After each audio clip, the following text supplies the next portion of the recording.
At 53, Margaret Ellis walked out of the courthouse with a divorce decree in one hand and the painful realization that 30 years of marriage had ended with almost nothing left to her name. The house was gone, the savings were divided, and the future she had spent decades building had disappeared in a single afternoon. With only $200 she could truly call her own, she made a decision that even she couldn't explain. Instead of searching for a small apartment or holding on to the last of her money, she spent every dollar buying a forgotten flour mill that had stood empty for more than half a century. The auctioneer laughed. The few people watching shook their heads. One man even whispered, "She didn't buy a mill. She bought a pile of broken bricks." Margaret ignored them and unlocked the weathered front door, believing she had nothing left to lose. Days later, while clearing decades of dust and rotting flour sacks from the basement, she noticed a rusted iron door hidden behind a collapsed storage wall. It wasn't marked on the building plans, and no one in town remembered it ever existing. When she finally forced the lock open, a cold draft rushed out from below, revealing the entrance to a brick tunnel that had been sealed for generations. She picked up an old lantern, stepped inside, and after only a few yards, discovered something lying untouched in the darkness that could explain why someone had gone to extraordinary lengths to hide the tunnel forever. But before we uncover what Margaret found beneath that forgotten flour mill, I'd love to know where you're listening from and what time it is in your part of the world. Leave your city and local time in the comments. And if you're starting your day with this story, I hope today brings you peace, good health, and a little unexpected joy. If you enjoy heartfelt stories about second chances, forgotten places, and remarkable discoveries, don't forget to comment, subscribe to the channel, and let's step into that hidden tunnel together. Margaret Ellis sat alone on a hard wooden bench outside the county courthouse, staring at the folded divorce papers resting quietly in her lap. 30 years of marriage had ended in less than 20 minutes. She had expected the hearing to hurt, but she hadn't expected the silence afterward to feel so heavy. Around her, people climbed into their cars, answered phone calls, and returned to ordinary lives. Margaret remained seated, unable to decide where she belonged now. Her former husband, Richard, had already driven away without looking back. There had been no shouting inside the courtroom, no dramatic accusations, only signatures, polite voices, and a judge wishing them both the best.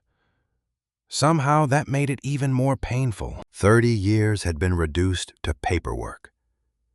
She reached into her handbag and counted the cash she had left after paying legal fees, fuel, and a week's worth of groceries. 2 crisp $100 bills. Exactly $200. Everything else she had once called hers had disappeared with the settlement.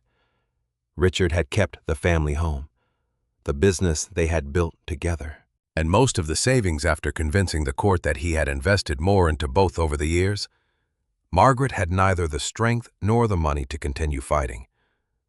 She told herself she wanted peace more than possessions, though the words sounded less convincing every time she repeated them. Her old sedan started on the second attempt. She drove without choosing a destination, following quiet country roads she hadn't traveled in years. Autumn fields stretched across the landscape, their golden colors reminding her of seasons when she and Richard had dreamed about growing old together somewhere peaceful. Back then, they had promised one another that life would slow down after 50. Instead, everything had fallen apart. Around noon, she stopped at a small diner on the edge of a rural town she barely remembered passing through years earlier. A faded notice pinned beside the entrance caught her attention. Public auction today, farm equipment, old buildings, surplus property. Curious more than hopeful, She ordered the cheapest sandwich on the menu before walking toward the address printed beneath the notice. The auction occupied an empty lot beside an abandoned brick building whose tall chimney rose above the trees.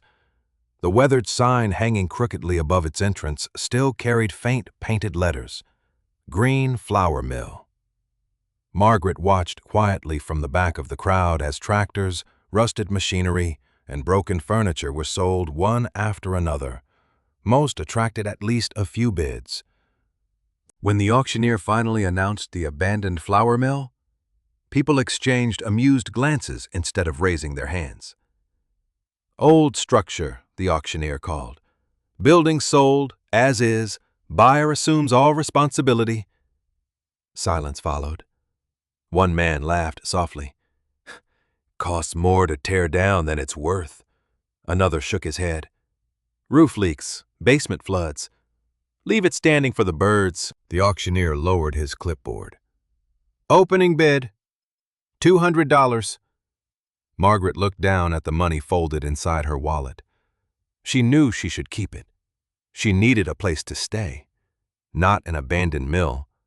Yet something about the lonely brick building stirred an emotion she couldn't explain. It looked forgotten rather than ruined, like someone had simply stopped believing it mattered. Before she could talk herself out of it, her hand rose into the air.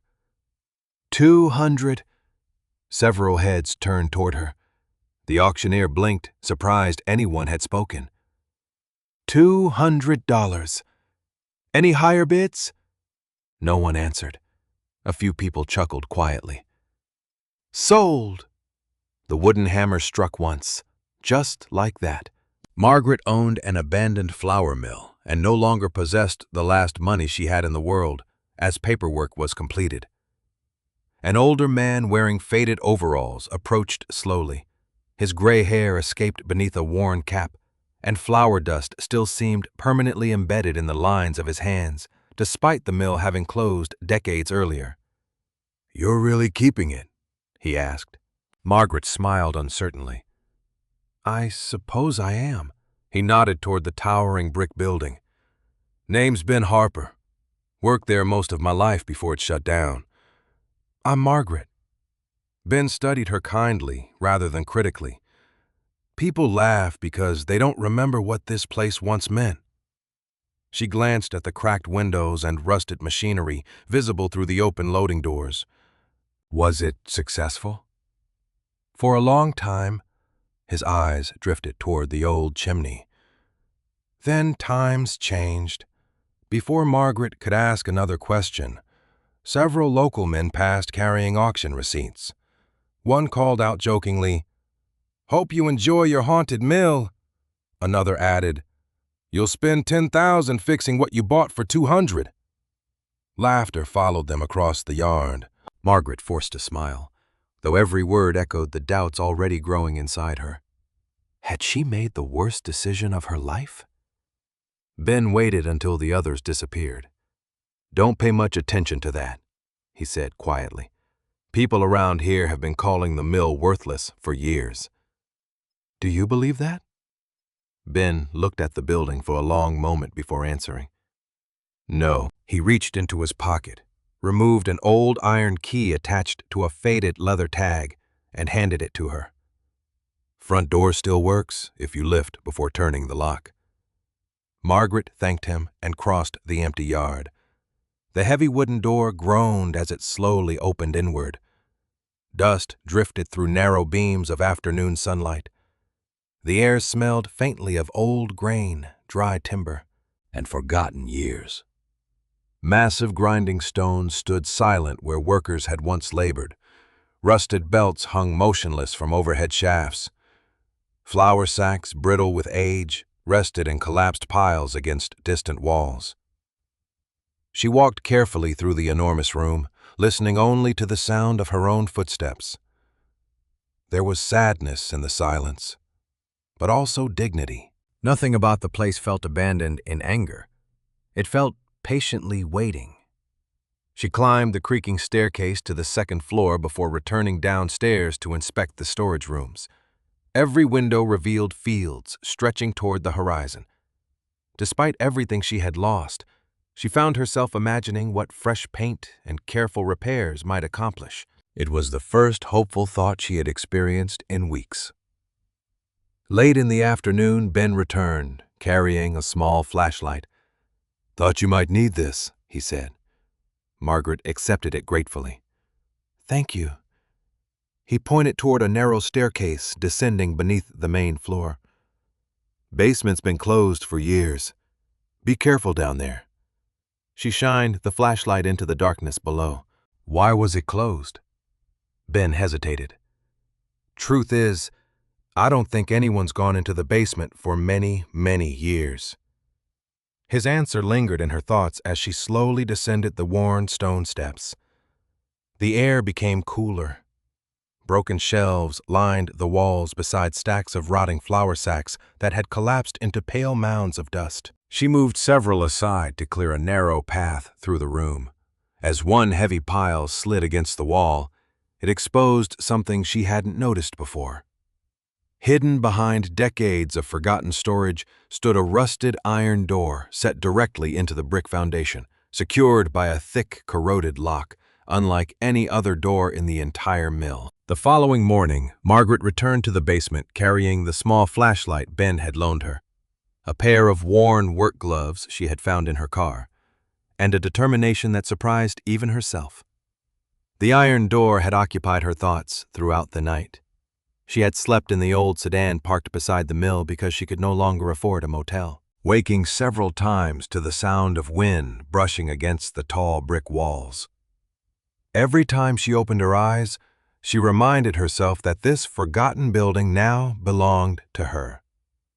If she wanted to understand what she had bought for $200, she needed to begin with the basement. Daylight filtered weakly through narrow windows set high in the stone foundation, barely reaching the dusty floor. Margaret started by clearing away more of the collapsed flour sacks that had concealed the iron door for so many years. Most disintegrated as soon as she touched them, filling the air with pale dust that forced her to pause several times to catch her breath. The work was slow, but every bag she removed revealed more of the surrounding brick wall. By mid-morning, she had uncovered the entire doorway. Heavy iron hinges disappeared into thick masonry, while the old lock remained coated in rust. No handle appeared on the opposite side of the frame, suggesting whoever closed the door had intended it to stay shut. She knelt beside it, studying every detail. Years of accounting had trained her to notice patterns others overlooked. Unlike the surrounding bricks, several stones near the doorway had been replaced at some point. Their color was slightly lighter, their mortar newer despite decades of age. Someone had repaired this section deliberately. Before she could think further, footsteps echoed above. "Margaret?" Ben's voice drifted down the basement stairs. "Down here," she called. A moment later, he appeared carrying a metal toolbox and 2 steaming cups of coffee balanced carefully in one hand. "Thought you could use both," he said with a smile. Margaret accepted the coffee gratefully. "I didn't expect company." Ben looked toward the iron door and let out a quiet whistle. "I'd forgotten it was even there." "Have you ever seen it opened?" she asked. He shook his head. "Not once. Even when I started working here as a teenager, everyone acted like this wall didn't exist." Margaret frowned. "Didn't anyone ask questions?" Ben chuckled softly. "Young men usually ask questions. Older men usually tell them to get back to work." They shared a brief laugh, easing some of the loneliness Margaret had carried since arriving in town. Ben set his toolbox on the floor and examined the lock. Old but solid. He reached inside the box, selecting a small wire brush before carefully removing years of rust from the metal surface. As the corrosion slowly fell away, faint engraved letters appeared beneath it. They were almost impossible to read. "Green Mill Foundry," Ben murmured. "Custom made." Margaret watched patiently. "Can it still open?" Maybe. Ben tested the lock gently, but refused to force it. Better to clean it properly first.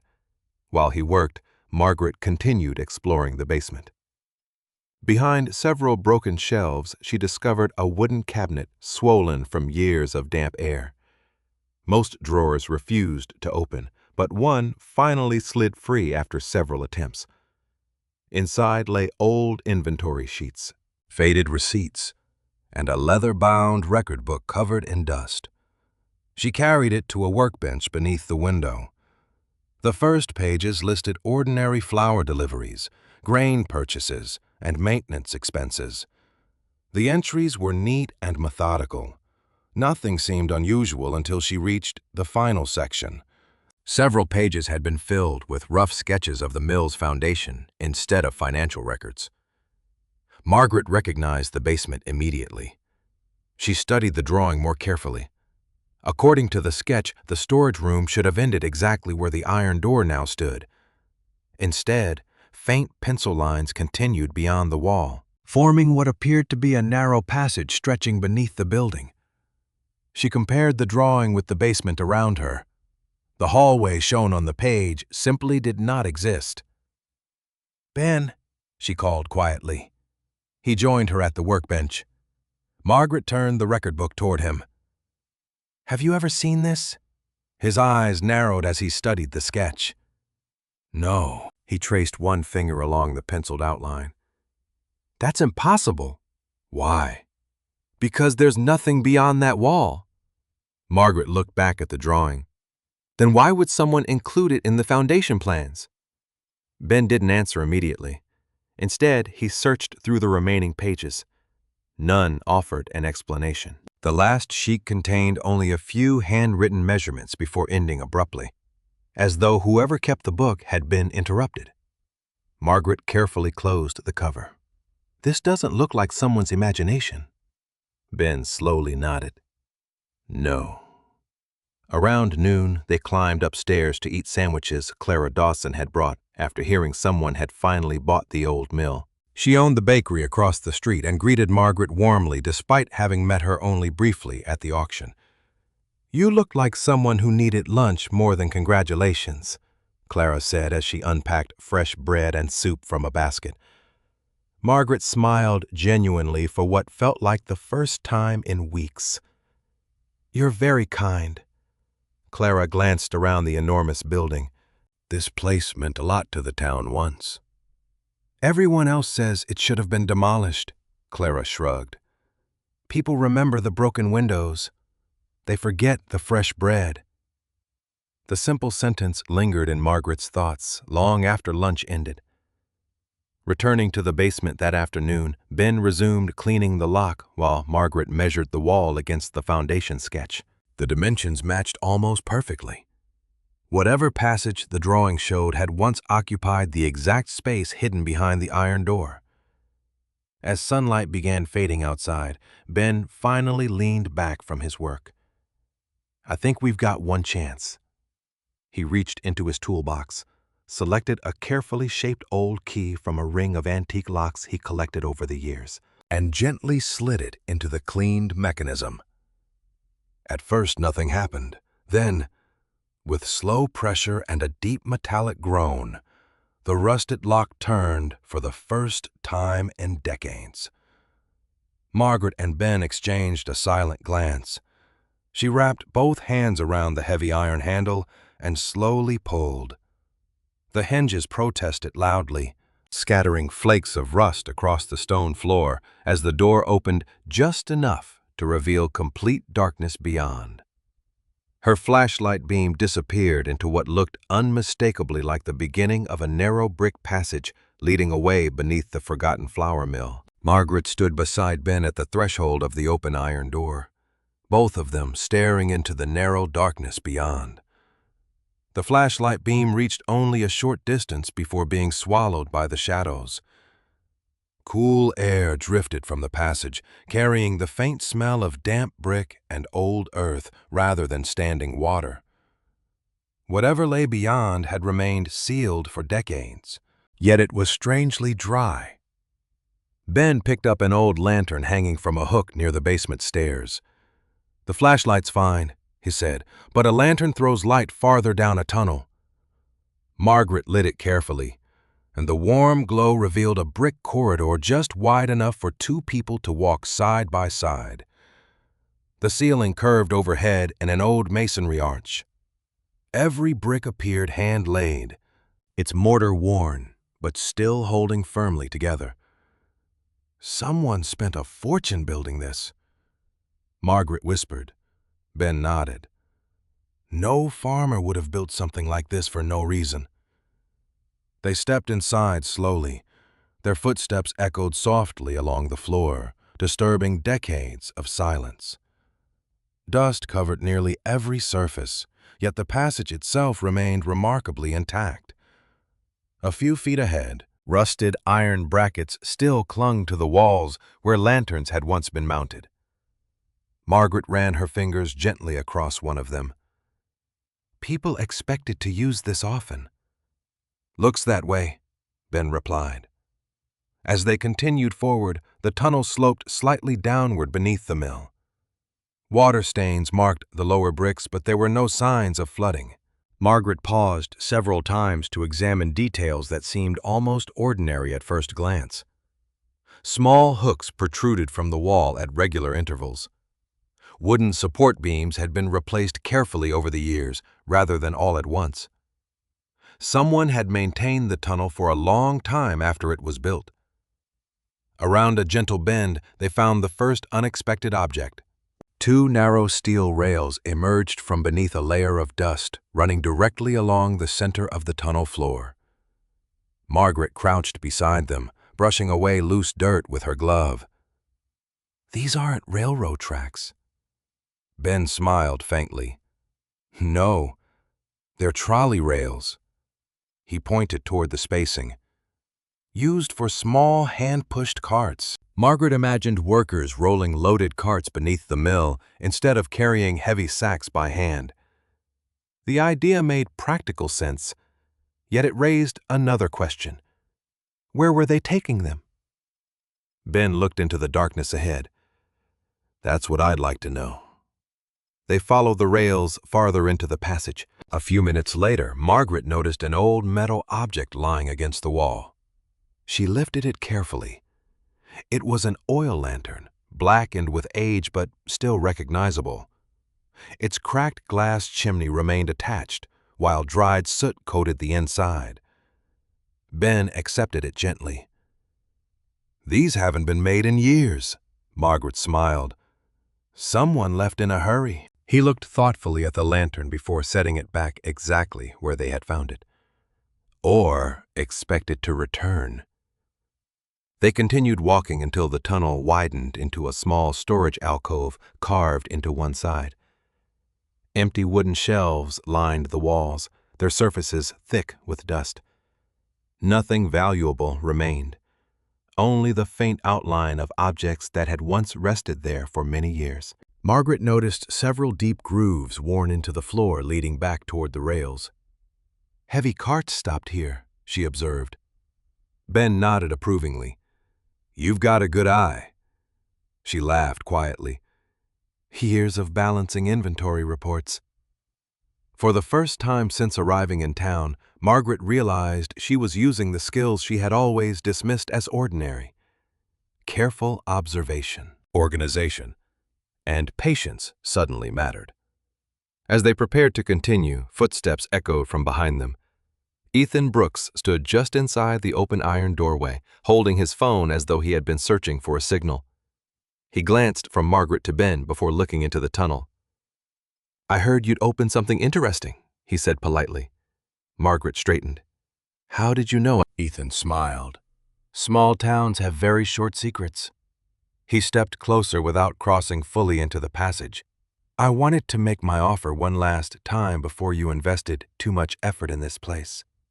Margaret folded her arms. "I'm listening." "I'll pay well above what you spent." He named a figure that was generous, considering the condition of the mill. "You'd walk away with a profit and none of the restoration headaches." Margaret glanced back toward the tunnel. then toward the silent machinery upstairs. Only days earlier she would have accepted without hesitation. Now the thought felt different. "Thank you," she said calmly, "but I'm keeping it." Ethan looked mildly surprised rather than offended. "Because of this tunnel." Margaret shook her head. "Because I think there's more to this mill than anyone remembers." Ethan studied her for a long moment before slipping the folded offer back into his jacket. "If you change your mind, let me know." He nodded respectfully to Ben before leaving the basement. After the sound of his footsteps disappeared, Ben smiled. That would have solved a lot of financial problems. Margaret looked at the rails stretching deeper beneath the earth. "Maybe," she paused, "but it wouldn't answer any questions." They resumed exploring. The tunnel gradually narrowed again before ending abruptly at a solid brick wall. Unlike the older masonry surrounding it, this section appeared noticeably newer. The bricks were cleaner, the mortar smoother, and the construction lacked the careful craftsmanship visible throughout the rest of the passage. Margaret held the lantern closer. This wasn't part of the original tunnel. Ben examined the wall in silence before placing one hand against the brick.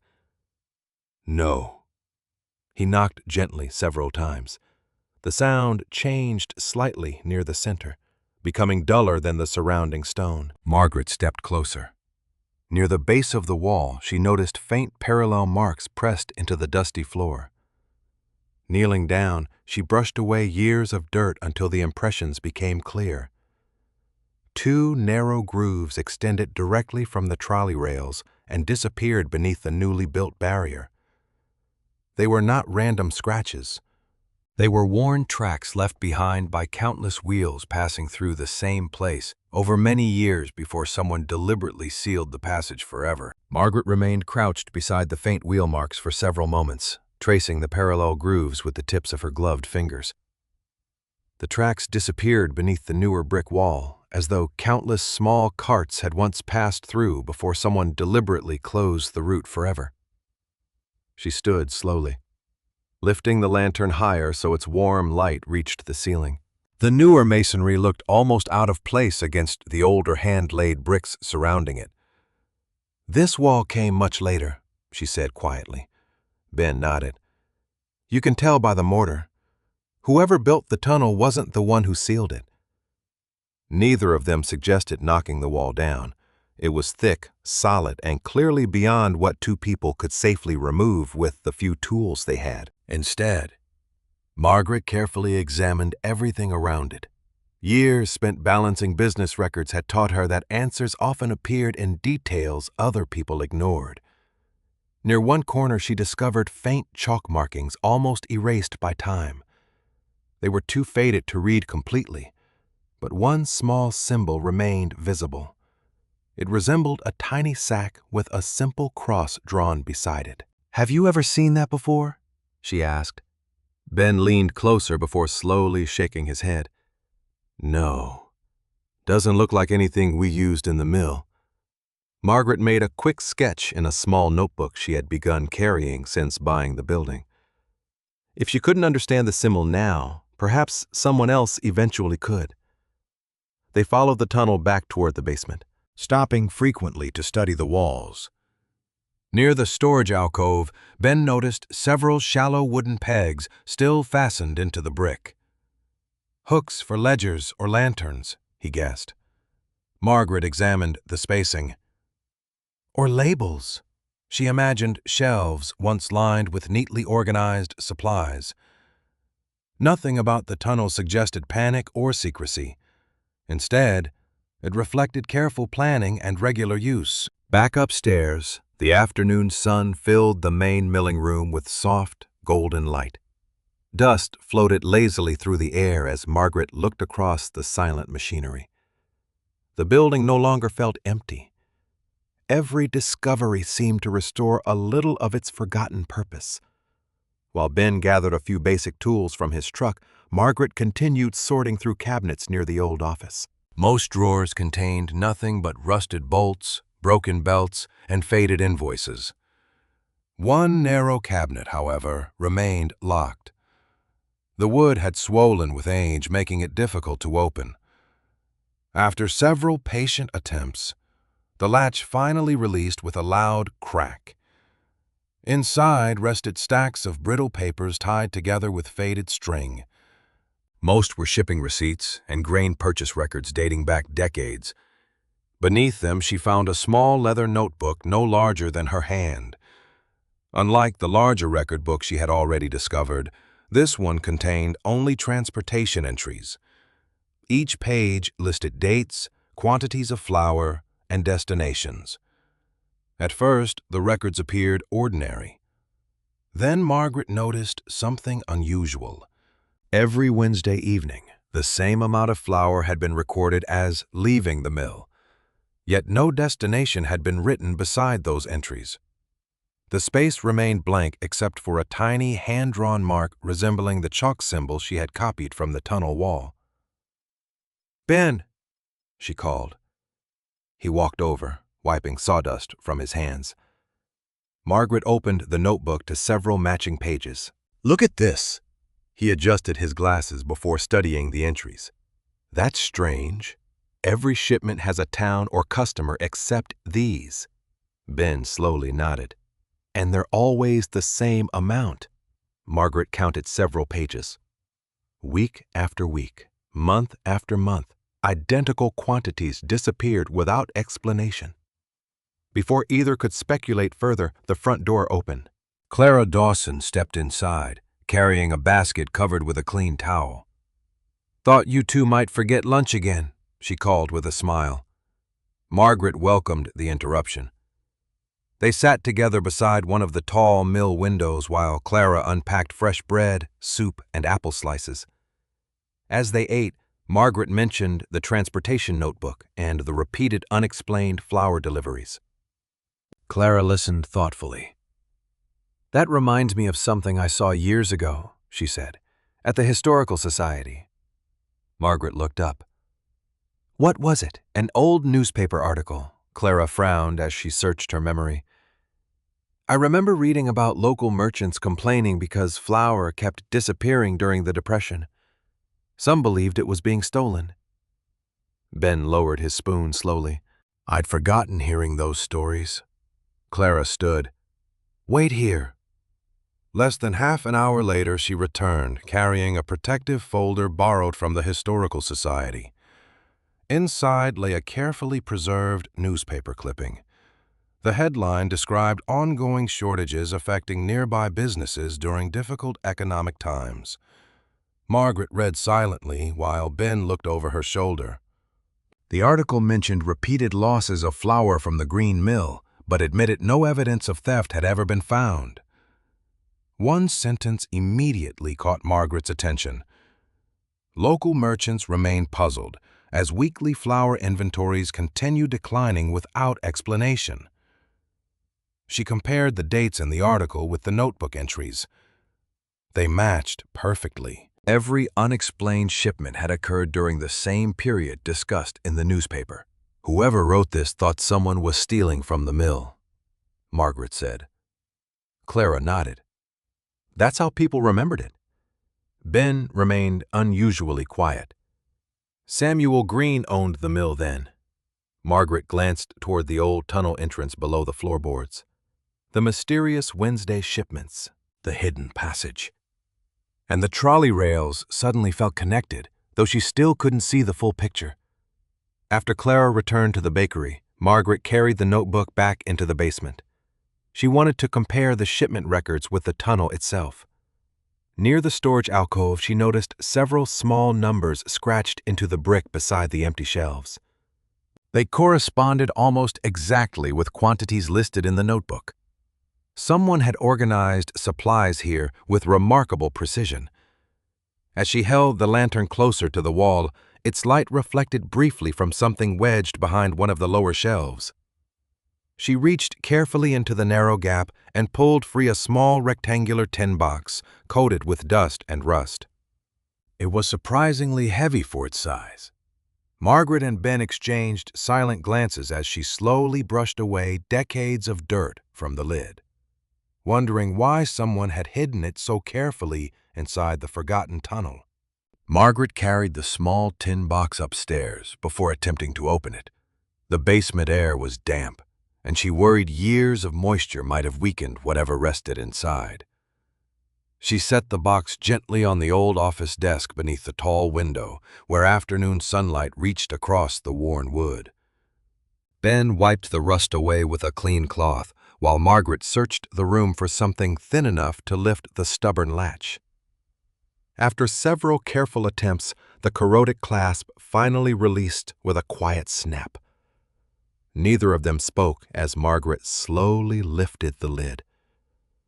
There were no coins, jewelry, or valuables inside. Instead, the box held a bundle of folded papers tied neatly with faded cotton string, a small leather journal, several brittle receipts, and a carefully written list of names. Margaret untied the string with almost reverent care. The journal belonged to Samuel Green. His name appeared on the inside cover in tidy handwriting together with the year the flour mill had still been operating. The first pages contained ordinary notes about grain deliveries, repairs to the machinery, and weather conditions that affected harvests. They matched the practical records Margaret had already discovered. As she turned deeper into the journal, the entries became shorter and more personal. Samuel no longer wrote only about the business. He wrote about people. Mrs. Collins refused another sack today. I left it where she would find it after dark. Margaret paused. The next entry read, "The Bakers have 4 children. Pride keeps them from asking. It should never keep them from eating." Ben quietly lowered himself into the chair across from her. "That doesn't sound like a thief," he said. Margaret continued reading. Every few pages, Samuel mentioned another family, another quiet delivery, another reason someone should never know where the flour had come from. None of the entries praised his own generosity. They simply recorded facts as though he feared forgetting them. Beneath the journal rested a stack of old receipts. Margaret sorted them by date. Each documented flour leaving the mill, yet many had no customer listed instead. They carried the same small symbol she had seen on the tunnel wall and in the transportation notebook. The quantities matched perfectly with the mysterious Wednesday shipments. She carefully compared several dates with the newspaper clipping Clara had borrowed from the Historical Society. Every unexplained disappearance reported by the newspaper appeared in Samuel's records as well. "The town thought someone was stealing flour," Margaret said quietly. Samuel knew exactly where it went. Ben nodded slowly but remained thoughtful. People didn't understand what happened after the Depression started. Business owners were expected to protect their inventories. Margaret unfolded the handwritten list found beneath the receipts. Dozens of names filled both sides of the paper. Beside each appeared a number, likely representing sacks of flour, and occasionally a brief note. 3 children. Father injured. Do not deliver before midnight. She recognized none of the names except one. Collins, the same family Samuel had mentioned in his journal. Clara arrived later that afternoon, carrying fresh bread as she had promised. Margaret invited her into the office before showing her the papers. Clara read quietly for several minutes before looking up. "My grandmother's maiden name was Collins." Margaret looked at her with surprise. "Really?" Clara nodded. "She used to say someone always left food on their back porch during the hardest winters, but she never knew who." Ben leaned back in his chair. Maybe she wasn't supposed to know. Clara smiled sadly. "She always believed it was an angel." None of them laughed. The room grew quiet instead. Margaret returned to the journal. One particular entry stood apart from all the others because several words had been underlined. "No one must know about the road beneath the mill. If they discover it, families will stop accepting help." She read the sentence aloud. Ben stared thoughtfully toward the basement stairs. The tunnel. Margaret nodded.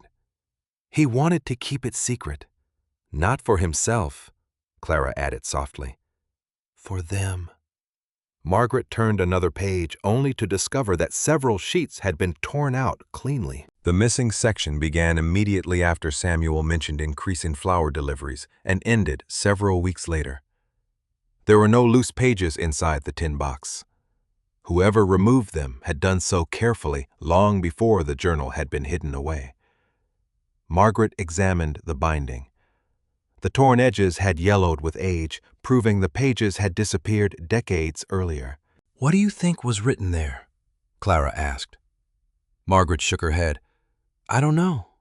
Ben looked toward the journal. Samuel wasn't the kind of man who destroyed his own records. Margaret closed the book gently.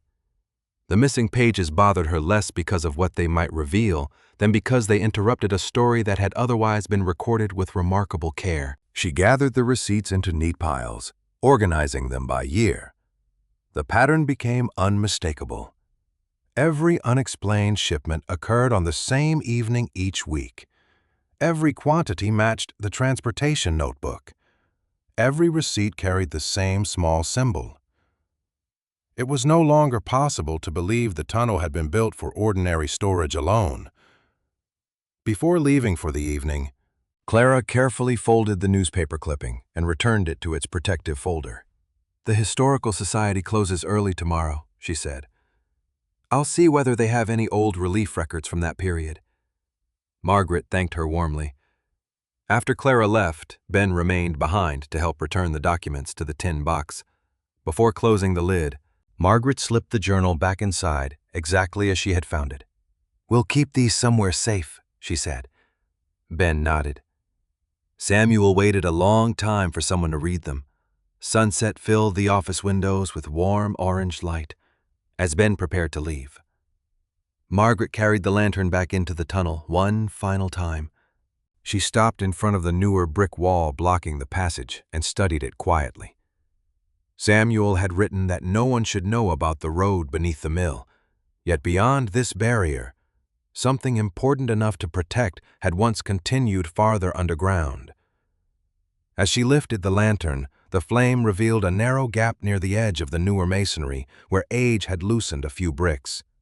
A faint current of cool air drifted steadily through the opening, carrying with it the unmistakable sense that the tunnel did not truly end at the wall after all. The following morning, Margaret arrived at the mill before sunrise, unable to stop thinking about the faint current of cool air drifting through the narrow gap beside the newer brick wall. She unlocked the front door, lit the old lantern, and carried it carefully down into the basement. The building felt less lonely now. Every room held traces of lives once lived with purpose. She paused briefly beside the office desk where Samuel's journal and the tin box rested safely inside a locked drawer before making her way through the tunnel once again. Ben arrived a few minutes later carrying a larger toolbox, a mason's hammer, and a small pry bar. "I figured we'd have another look," he said. Margaret smiled. "I hoped you would." They walked slowly to the blocked end of the passage, stopping only long enough to relight the lantern mounted near the storage alcove, standing before the newer wall again. Ben placed one hand against the brick and remained silent for several moments. "The mortar here isn't nearly as old as the rest," he said. "Someone wanted this closed quickly, but they still did solid work." Margaret pointed toward the narrow opening where the cool air continued slipping through. "Whatever's beyond it hasn't been completely sealed." Ben nodded. "That means there's still empty space on the other side." They resisted the temptation to force their way through immediately. Instead, Ben examined the surrounding structure carefully, tapping individual bricks with the wooden handle of his hammer. The sounds changed only slightly from place to place. "If we remove anything," he cautioned, "we have to be careful not to weaken the tunnel." Margaret agreed. The last thing she wanted was to damage the very place she had come to protect. Rather than striking the wall, Ben gently scraped away loose mortar near the existing gap. Tiny fragments crumbled easily. revealing that the newer bricks had been laid directly against the older tunnel rather than tied deeply into it. Margaret held the lantern closer while he worked. After several careful minutes, the opening widened just enough for them to see beyond the first layer of masonry. Darkness stretched farther than the light could reach. "There's definitely more tunnel," Ben said quietly. Margaret felt a mixture of excitement and restraint. The answer they had been searching for was only a few feet away. Yet rushing now could undo everything. They decided to stop until they had better equipment and perhaps guidance from someone experienced in preserving old structures. Back upstairs, Margaret spread Samuel's receipts across the office desk once more. The careful record seemed even more important after discovering the hidden continuation of the passage. She compared dates, quantities, and handwritten notes one by one. Every unexplained shipment had been recorded with remarkable precision. Samuel had hidden nothing from himself, only from the outside world. Around mid-morning, Clara arrived carrying another folder borrowed from the Historical Society. "I found something," she said, placing the papers carefully on the desk. Inside were copies of local relief committee reports from the Depression years. Margaret searched them eagerly, expecting to find records explaining how struggling families received food. Instead, the reports listed donations of clothing, blankets, and firewood, but almost no flour. "That can't be right," Margaret murmured. Clara nodded. "That's what surprised me. The newspapers talked about shortages, but the relief records never explain how so many families managed to keep baking bread." Ben leaned over the table. "Samuel's receipts show flour leaving every Wednesday." Margaret compared the dates again. "But none of it appears here." Clara looked thoughtfully at the journal resting beside the reports. "Maybe that's exactly how he wanted it." Margaret opened Samuel's journal to one of the later entries. He had written only a single sentence that day. "No family should have to stand in line if another path exists." She read it aloud. Silence settled over the office. The words carried no pride, only quiet conviction. Ben finally spoke. "During those years, accepting charity wasn't easy. Some people would rather go hungry than let neighbors see them asking for help." Margaret looked toward the basement door. A hidden tunnel would let supplies reach people without anyone watching. The idea fit everything they had found so far. The anonymous shipments, the missing destinations, the concealed passage. Yet one question remained unanswered. Why had someone sealed the tunnel afterward? Clara gathered the copied reports before returning them carefully to their folder. "The Historical Society closes again tomorrow," she said. "I'll keep looking." Margaret thanked her. As Clara left, Ben remained staring at the journal. After several moments, he spoke so quietly Margaret almost missed it. "There's something I should have told you sooner." She looked up. Ben sighed deeply. "I never knew about the tunnel itself. But years ago, Samuel asked me to help move old machinery away from the basement. He never explained why. I remember asking whether he planned to reopen something below." Ben shook his head slowly. "He only smiled and said, 'Some roads are safer forgotten until they're needed again.'" Margaret listened without interrupting. "I didn't understand him then," Ben continued. "Now I think he was talking about this place." Margaret placed one reassuring hand over his. "You kept what you knew. That's different from hiding the truth." Ben managed a grateful smile. Late that afternoon, they returned to the tunnel carrying measuring tape and notebooks instead of heavy tools. Margaret carefully documented the dimensions of the blocked wall, the trolley rails, the storage alcove, and the small gap where fresh air continued to pass through. She wanted every observation recorded before anything else changed. As she knelt beside the base of the wall, her lantern illuminated faint scratches partly hidden beneath decades of dust. She brushed the area gently with a soft brush until a line of tiny wheel impressions became visible again. Following them more closely than before, she realized they did not simply stop at the barrier. They angled slightly toward one side where several bricks appeared subtly misaligned. Ben knelt beside her. "Those weren't laid with the rest," he observed. Margaret looked carefully at the uneven section. Behind the loosened mortar, another steady breath of cool air escaped into the tunnel, stronger now that some of the crumbling mortar had been cleared away. Whatever lay beyond the sealed wall was still waiting, unchanged by the passing decades. Margaret returned to the mill before Ben the next morning, carrying only Samuel's journal, her notebook, and the lantern. She wanted a few quiet minutes alone inside the tunnel before another day of questions and discoveries began. The cool air greeting her from the open iron door no longer felt unsettling. Instead, it reminded her that the forgotten passage had waited patiently for someone willing to understand it instead of judging it. She stopped beside the storage alcove and opened Samuel's journal again, reading several entries she had nearly memorized. One sentence continued to return to her thoughts. No family should have to stand in line if another path exists. Standing inside the tunnel itself, she finally understood those words differently. This had never been a hiding place for riches. It had been a way to protect people's dignity. Ben arrived carrying only a small canvas bag.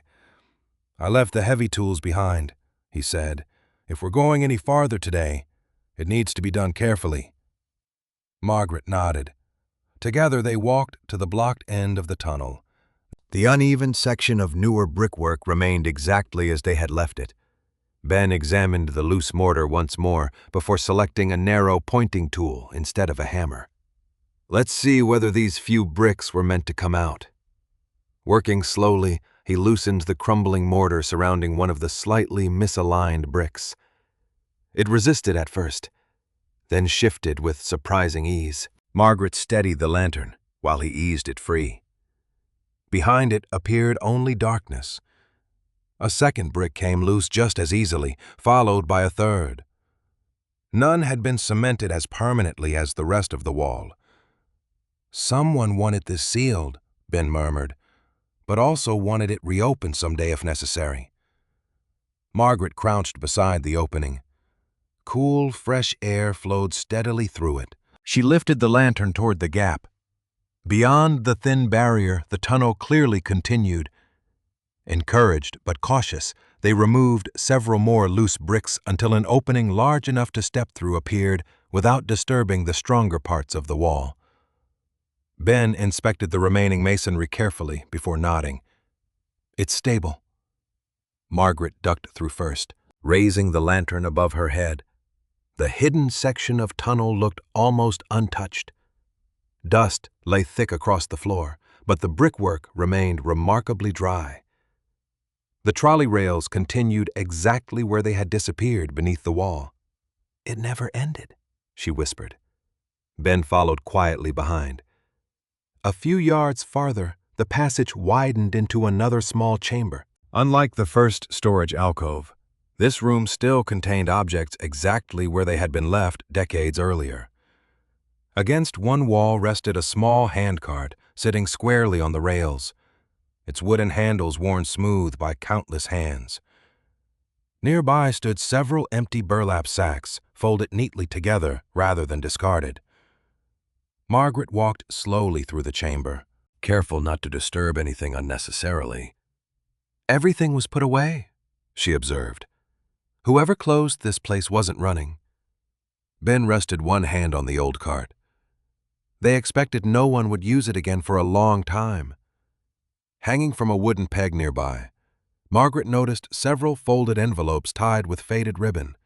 Most had become too fragile to unfold immediately, but one larger envelope remained well protected inside an oilcloth wrapping. Across the front, written in Samuel Green's unmistakable handwriting, appeared a single sentence: "Open only when the mill lives again." Margaret stood motionless, remembering how many years the building had remained silent before she bought it. "I think he meant this," she said softly. Ben smiled. "The mill has people inside it again. I'd say it's alive." Margaret carefully untied the ribbon and unfolded the letter inside. The paper had yellowed with age, but the writing remained clear. "If you are reading this, then the mill is no longer forgotten. That alone is more than I hoped for." She continued reading aloud. "People will wonder why I hid these deliveries, why I built trust in darkness instead of daylight. The answer is simple. Hunger is painful. Shame lasts much longer. The tunnel allowed neighbors to help neighbors without forcing anyone to lower their eyes in public." Margaret paused, her voice catching slightly. Ben listened without speaking. Never let anyone believe this place existed for secrets alone. It existed so children would wake to bread instead of empty tables. If the story is ever told, remember that the flower mattered less than the kindness carried beside it. Margaret folded the letter slowly. The chamber felt different now. No longer mysterious, but deeply human. The tunnel had not hidden stolen goods or forgotten wealth. It had sheltered quiet compassion. Ben looked around the room before pointing toward a shelf built into the brick wall. "There's something else." Margaret lifted the lantern. Resting on the shelf stood several small cloth bundles wrapped carefully in faded linen. Inside the first, she found handwritten thank-you notes, many unsigned. Another contained simple drawings made by children, each showing loaves of bread, farms, or smiling families. One tiny picture showed a flour mill with smoke rising from its chimney and a figure waving beside the door. Margaret smiled through unexpected tears. "He kept everyone." Ben nodded slowly. "Looks like they were worth more to him than money." They spent the next hour documenting the chamber exactly as they had found it before moving anything else. Margaret photographed the handcart, the shelves, and the bundles, recording their locations in her notebook. She wanted the history preserved with the same care Samuel had shown while protecting it.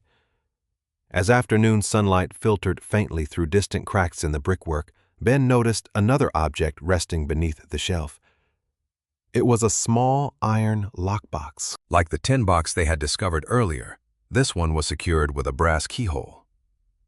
Margaret reached into her pocket almost absent-mindedly and felt the old iron key Ben had given her on the day she bought the mill. They looked at each other in silence. The key was almost exactly the right size. Margaret inserted it carefully.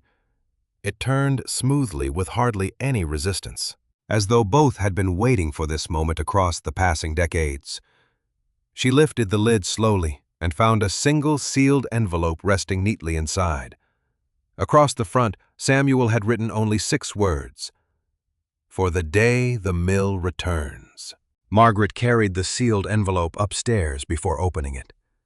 Somehow it felt wrong to read Samuel Green's final message inside the hidden chamber where he had left it so many years earlier. She wanted sunlight instead of lantern light, and the familiar office overlooking the mill floor instead of the quiet tunnel beneath it. Ben agreed. Together they placed the envelope carefully on the old wooden desk, where Samuel had probably written countless entries in his journals. The afternoon breeze drifted through the open window, carrying the faint scent of wheat from nearby fields. Margaret broke the brittle seal with slow, careful hands. The paper inside unfolded easily despite its age. Samuel's handwriting remained steady from beginning to end. "If this letter has reached you, then someone chose to save this mill instead of forgetting it. Thank you for giving an old building another chance." Margaret smiled softly before continuing. "Many people believed I hid the tunnel because I feared being blamed for missing flour. They were partly right. I was willing to let them misunderstand me if it protected the families receiving those deliveries. Pride is a fragile thing. During hard times, people often need kindness more than they need explanations." Ben looked quietly toward the open basement door. Margaret read on. If you have found the handcart and the letters, then you already know the truth. The tunnel was never built to hide wealth. It was used so neighbors could help neighbors without asking them to stand in public lines or sign their names beside charity lists. Bread given in secret often feeds more than hunger. Margaret paused, feeling her throat tighten. After everything she had lost in her own life, Samuel's words carried unexpected comfort. He had measured success by lives helped rather than profits earned. The final paragraph was shorter.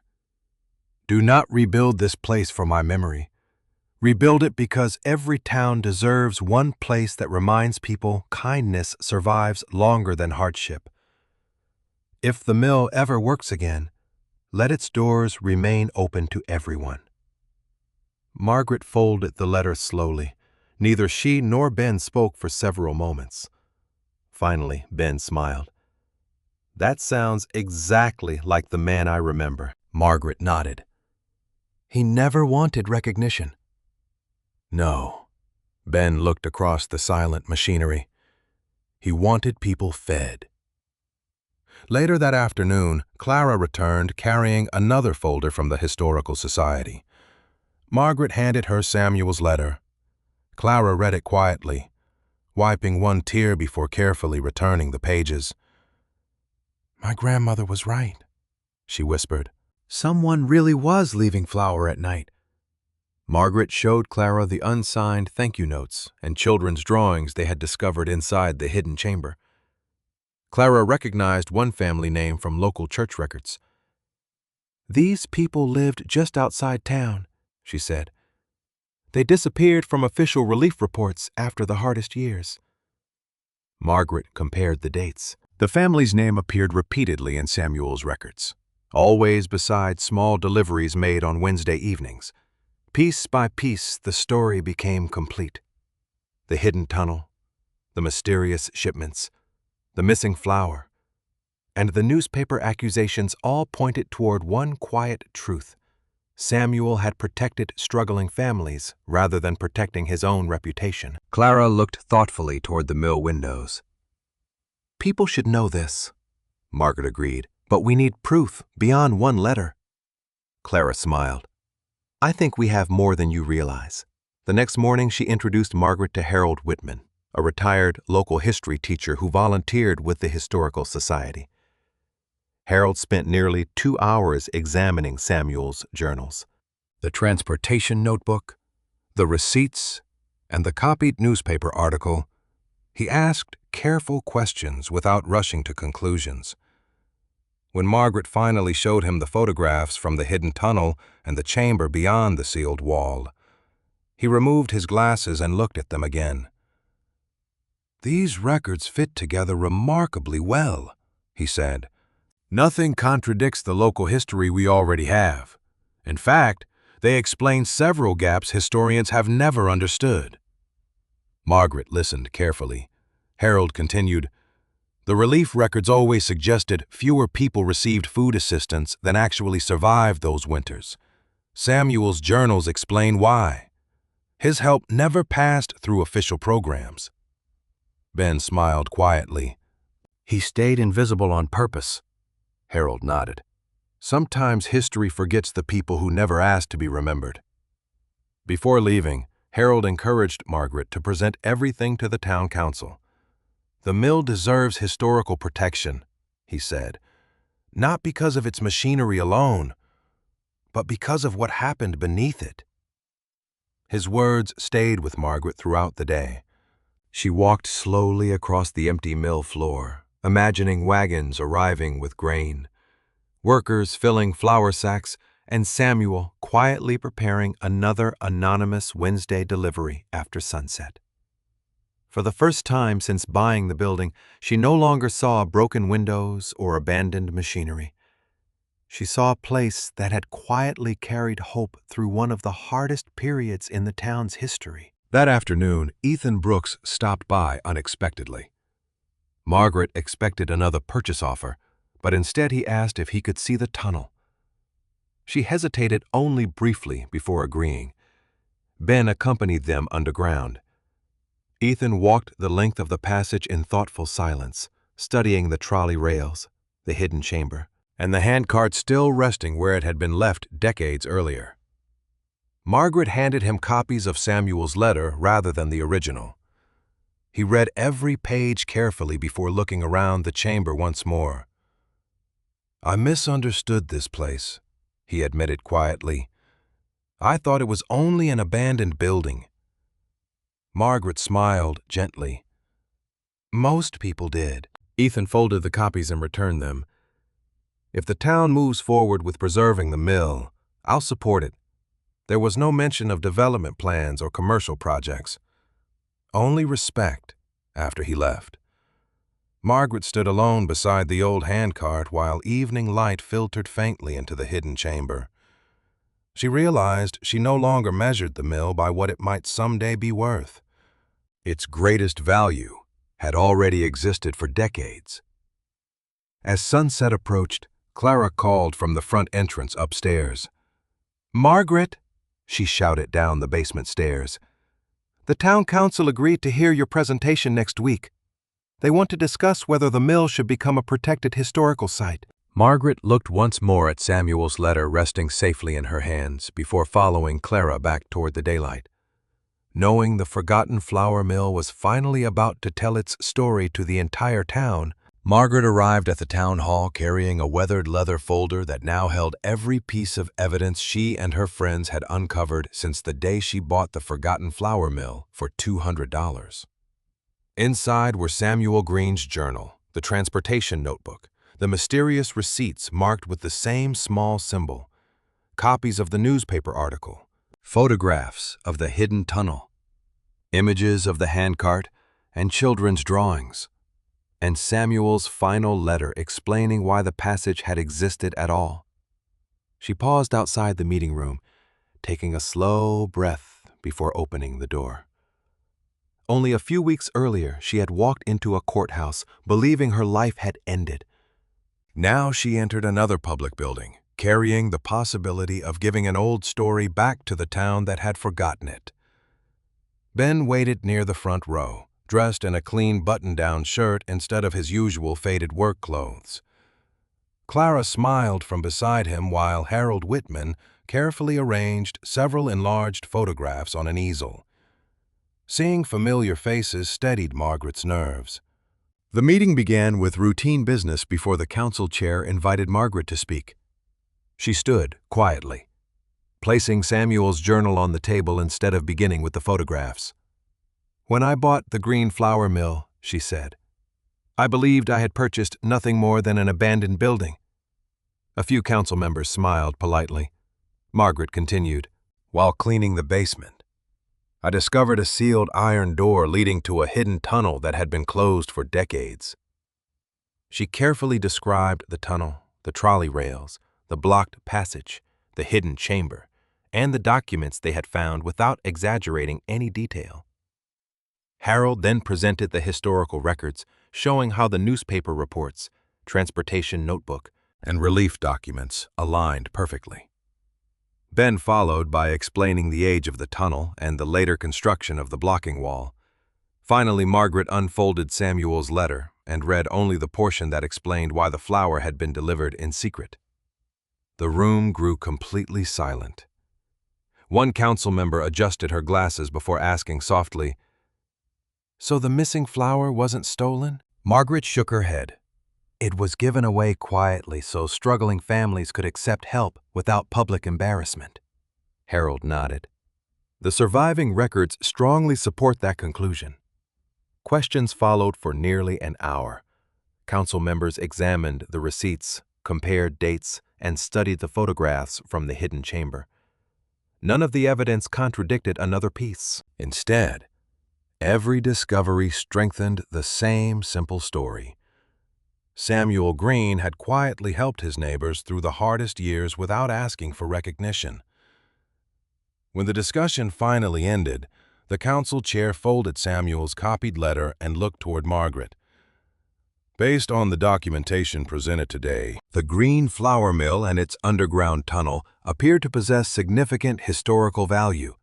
He paused before continuing. I recommend that the council begin the process of designating the property as a protected local historic site. The motion passed unanimously. Applause spread gently through the room. Margaret lowered her eyes for a moment, overwhelmed less by the decision than by the realization that Samuel's kindness would no longer remain forgotten. Outside the meeting hall, several longtime residents approached with memories of their own. One elderly woman remembered waking to find fresh bread on her family's porch during difficult winters. Another recalled her father refusing to discuss where extra flour had come from, saying only that good neighbors ask fewer questions than strangers. Clara listened to each story carefully, writing names in a notebook so future generations would remember them. Ben stood quietly beside Margaret as people thanked them for saving the mill. "Feels different now," he said. Margaret smiled. "It belongs to everyone again." During the following weeks, the mill slowly came back to life. Volunteers arrived carrying paintbrushes, lumber, cleaning supplies, and old family photographs connected to the building's history. Retired carpenters repaired broken windows while younger residents cleared weeds around the entrance. Local students carefully swept decades of dust from the main milling floor under Harold's guidance, so nothing of historical value would be damaged. Clara brought fresh bread every morning, insisting no restoration project connected to a flour mill should begin without it. Margaret worked alongside everyone else, cleaning machinery, organizing Samuel's journals, and carefully preserving every document they had found. She no longer thought about everything she had lost during the divorce. Each day, the mill gave her something new to build instead. Ethan Brooks returned several times as well. Instead of discussing commercial development, he quietly donated building materials and helped reinforce the old loading dock. One afternoon, he stood beside Margaret, watching volunteers repaint the front entrance. "I almost tore this place down in my head a dozen times," he admitted. Margaret smiled. "I'm glad you didn't." Ethan nodded. "Some buildings earn another chance." Inside the mill, Ben devoted himself to restoring one of the original grinding machines. Piece by piece, he cleaned gears, replaced worn bearings, and polished metal surfaces until the old equipment looked proud again. "It won't produce much flour," he laughed one afternoon, "but it deserves to turn at least one more time." Margaret watched him tighten the final bolt. "Just hearing it run will be enough." Clara soon proposed turning part of the front office into a small community bakery using modern equipment while preserving the historic machinery nearby. The idea excited nearly everyone. Fresh bread would once again welcome visitors through the same doors where Samuel had quietly begun so many anonymous acts of kindness. As restoration continued, Harold installed temporary displays telling the story of the hidden tunnel, the Wednesday flour deliveries, and the families whose identities Samuel had protected for so many years. The unsigned thank you notes and children's drawings became the emotional heart of the exhibit. Visitors often stood silently before them longer than before any photograph or machine. One afternoon, while cleaning the restored office, Margaret noticed a weathered wooden plaque leaning behind an old cabinet she had somehow overlooked during previous weeks. Dust covered nearly every inch of it. She gently wiped the surface clean with a soft cloth until carved letters slowly appeared beneath the grime. The simple inscription read, "Bread gives hope." She recognized the words immediately from Samuel's journals. Margaret carried the plaque into the main milling room where Ben, Clara, and several volunteers gathered around it. No one spoke for several moments. Finally, Ben smiled and pointed toward the front entrance overlooking the town. "That's where it belongs." Margaret looked at the freshly restored mill, the volunteers laughing together, and the old plaque resting in her hands. For the first time since the day her marriage ended, she felt certain she had finally found exactly where she belonged. Margaret carried the weathered wooden plaque into the front entrance of the flour mill just as the afternoon sun poured through the newly cleaned windows. Volunteers paused from their work to watch as Ben carefully measured the space above the doorway. With steady hands, he fastened the plaque where every visitor would see it before stepping inside. The carved words, "Bread gives hope," seemed to belong there, as though they had simply been waiting for someone to return them home. No one applauded. Instead, a quiet sense of satisfaction settled across the room. The mill no longer looked like an abandoned building rescued from ruin. It looked like a place ready to welcome people once again. Over the next several weeks, the restoration reached its final stages. The original milling equipment remained exactly where generations of workers had operated it, cleaned and preserved rather than replaced. Informational displays filled the former office, telling the story of Samuel Green, the hidden tunnel, and the anonymous Wednesday flour deliveries that had quietly sustained struggling families during the darkest years of the Depression. Harold carefully arranged copies of Samuel's journal beside enlarged photographs of the tunnel and the handcart. Nearby, glass cases displayed the faded receipts, the transportation notebook, the children's drawings, and several unsigned thank you notes that visitors often read with misty eyes. Margaret insisted the originals remain safely protected, while carefully prepared reproductions allowed everyone to understand the story without risking further damage. Clara transformed one corner of the building into a modest community bakery. Modern ovens stood where old storage shelves had once collected dust, while large windows allowed visitors to watch fresh bread being prepared throughout the day. Every morning, the warm scent drifted across the restored mill, exactly as it must have decades earlier. Clara smiled the first time the ovens finished baking. "Now people will remember this place the way they should," she said, as she placed warm loaves onto wooden racks. Ben laughed softly. "With flour on their hands instead of dust." On the morning of the official reopening, nearly the entire town gathered outside the restored flour mill. Families filled the yard, while children played beneath the tall brick chimney that had once seemed destined for demolition. Fresh flowers lined the entrance. Local musicians quietly played familiar folk songs near the loading dock. Margaret stood beside Ben. Clara, Harold, and Ethan looking across the crowd with disbelief. Only months earlier, she had arrived carrying $200, divorce papers, and little hope for the future. Now she found herself surrounded by people who no longer thought of her as a stranger. The town council chair welcomed everyone before speaking briefly about the importance of preserving local history. He thanked the volunteers who had donated countless hours restoring the mill and recognized Harold's historical research before turning toward Margaret. "Sometimes," he said, "history survives because one person refuses to walk away from something everyone else has forgotten." He invited Margaret to say a few words. She stepped forward slowly, glancing first at the old brick building behind her before looking at the crowd. "When I bought this mill," she began, "I honestly believed I had made the worst financial decision of my life." Gentle laughter rippled through the audience. Margaret smiled.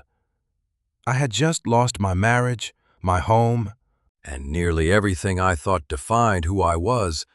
Spending my last $200 on an abandoned flour mill didn't seem like the beginning of anything good." She paused, letting the words settle. "Then I discovered something extraordinary. Not gold, not hidden money, not a forgotten fortune. I found a story about kindness." She looked toward the restored entrance where the plaque hung above the doorway. Samuel Green understood that helping someone wasn't about receiving recognition. He believed protecting another person's dignity mattered just as much as feeding them. Several older residents quietly nodded. Margaret continued, "He built no monument for himself. He simply made sure families had bread when they needed it most." The tunnel beneath this mill wasn't built to hide treasure. It carried compassion from one neighbor to another. She smiled warmly at Ben. Ben helped me understand that old buildings remember more than bricks. She turned toward Clara. Clara reminded me that communities never truly lose their stories. Sometimes, they only need someone willing to listen. Finally, she looked across the crowd. This mill belongs to all of us now. I hope every person who walks through these doors remembers that the smallest act of kindness can outlast generations. Warm applause filled the yard. Margaret stepped back as Ben slowly approached the restored milling machine. A simple leather drive belt connected its large wheel to a small demonstration motor installed for educational purposes. He rested one hand gently against the polished wood before looking toward Margaret. She nodded. Ben reached for the switch. The motor hummed quietly. A moment later, the great grinding stone began turning for the first time in decades. Its slow, steady rhythm echoed softly through the building. Several elderly residents smiled through tears. One man removed his cap in silent respect. Margaret closed her eyes briefly, imagining Samuel standing nearby, hearing the familiar sound return after so many years of silence. Visitors spent the afternoon exploring every corner of the mill. Children walked carefully through the hidden tunnel under guided supervision, listening as Harold explained how anonymous flower deliveries had protected families from both hunger and embarrassment. Parents paused before Samuel's letter, reading his simple belief that kindness should never demand recognition. In the bakery, Clara served warm bread made from a traditional recipe adapted from old local baking records. People carried fresh loaves into the courtyard, sharing them freely with neighbors, just as Samuel might have hoped. Later that afternoon, Ethan quietly approached Margaret while she organized brochures near the entrance. "I owe you an apology," he said. She looked up. "For what?" "I saw this place as property. You saw people." Margaret smiled gently. "I almost didn't." Ethan nodded. "I'm glad you stayed long enough to look again." Before leaving, he handed Margaret a framed document confirming his company's donation toward the mill's long-term preservation fund. "Some investments deserve no financial return," he said. As evening approached and the last visitors slowly returned home, the restored flour mill finally grew quiet again. Margaret walked alone through the building, turning off lights one room at a time. She paused inside the hidden tunnel before the old handcart, resting on its rails. The chamber beyond remained exactly as they had preserved it. The children's drawings, the thank you notes, and Samuel's careful records now rested safely upstairs where others could learn from them. But the tunnel itself still carried the same peaceful silence she had felt the first day she entered it. It no longer seemed mysterious. It felt comforting. Climbing back into the mill, Margaret stopped inside the office where everything had begun. On the desk rested the first receipt from the auction, still showing the purchase price of exactly $200. She picked it up and smiled. The amount now seemed almost impossible. $200 had not bought an abandoned building. It had opened the door to an entirely different life. She folded the receipt carefully and placed it inside Samuel's journal as a quiet reminder that second chances often begin with decisions that make little sense at the time, before locking the front door for the night. Margaret looked once more at the plaque above the entrance. "Bread gives hope." She realized those words described far more than the flour mill. They described the people who had restored it, the man who had quietly protected his neighbors, and the unexpected family she had found after believing she had lost everything. Months earlier, she had walked out of a courthouse convinced her story was ending. Instead, life had led her to a forgotten flour mill, a hidden basement tunnel, and a community that measured wealth not by what people owned, but by what they quietly gave away. In the end, Margaret had thought she was buying an abandoned business for $200. What she truly found beneath its floors was proof that kindness, once planted deeply enough, can remain hidden for years before rising again to feed an entire community.